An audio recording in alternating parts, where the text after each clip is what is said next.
Hey guys, Sean Bucci here. Happy Tuesday morning on the way into the office. A couple things I wanted to cover with you. By the way, you can check us out, SurplusFundsRiches.net. We do overage recovery, teach how to do it, even partner up with you. And we do deed flips as well. Also, like this channel, please. Click the notification bell. Make sure that you're part of the community that we've created here, so you can get updates and more information, free information online from us as we drop it. So I got a question today, and it was a really good question. And it's funny, when I get this question comes up about 6 times a year, and when I get it, I know that it's coming because of the way that people act. Listen, I need to ask you a question. I don't want you to be offended. Sean, looks good, really love what you're doing, but, okay? And the question is, invariably, Sean, how do I know you're not going to screw me? That's a great question. It's a great question. And I like great questions. So let's cover that for a second. First of all, you guys need to understand that when you turn in a file to us, before you even turn it in, before you even research it, we have our accepted files list available to you online. Okay? You can check that. You can go check our available files list online and see what we have. So you take whatever list you get. We teach you how to get a list. It's not hard to do. Teach you how to get a list. You take that list and you search our accepted files list by those names to make sure we don't already have it. Saves you a lot of time on research. But there's another part to that as well. About 8 years ago is when we started doing that. And the reason is 3-4 times a year somebody would turn in a file. We don't have a saturation issue.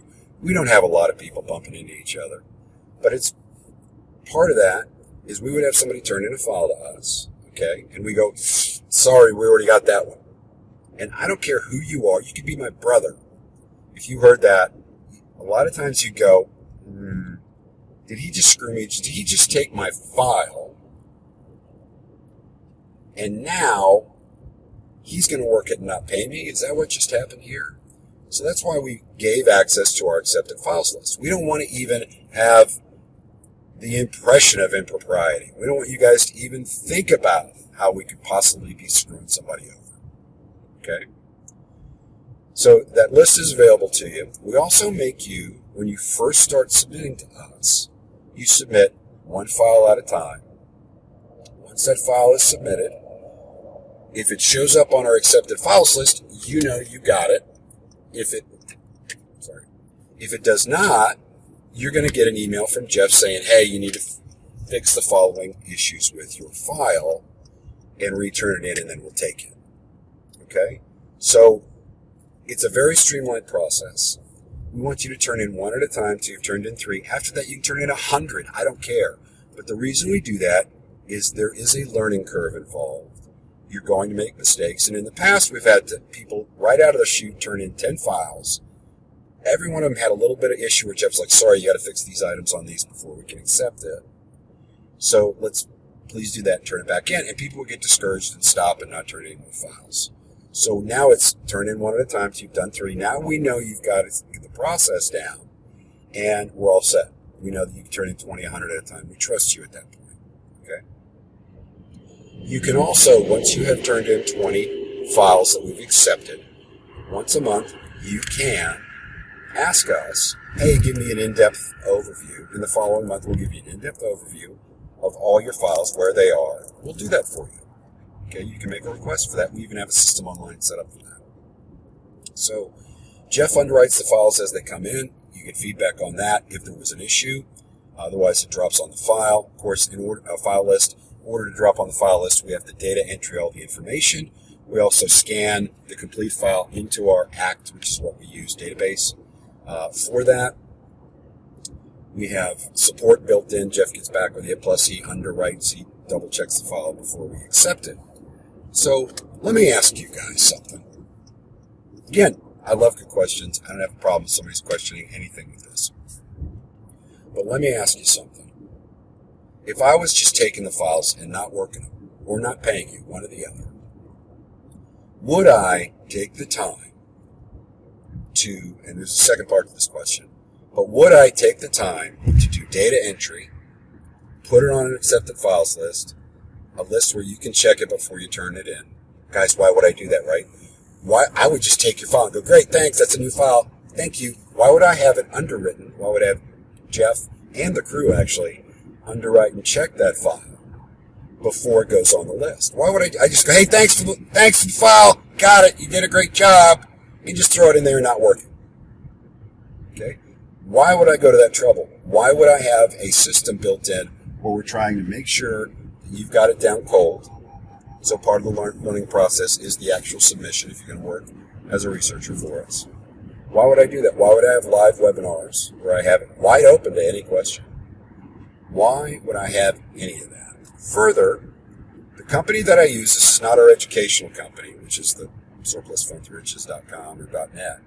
It's not that company, but the company we use to buy property from individual owners, or buy surplus funds with a structured buyout. That property is accredited with BBB, been so for going on 10 years, I believe. Okay. Why would I have that accreditation and have thousands of inquiries a year, 0 complaints, and an A+ rating? Why would I go to all this trouble? Now, the answer for some of you guys is you're a really good scammer and you've covered all the bases.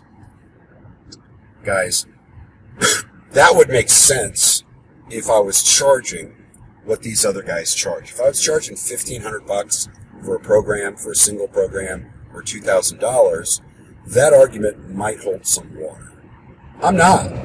A single program at this point in time is running $497. Okay?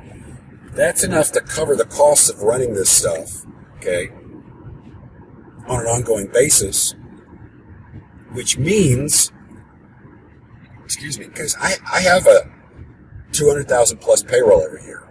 Understand that, okay? The cost of the book is just the cost of defraying the cost of starting you up, providing support, doing the underwriting, having the crew pull all the information, IDI, whatever we're using at the time, doing the skip tracing, doing the mailing, doing the calls. The cost of the program covers that, which means we have to make our money on the back end putting deals together.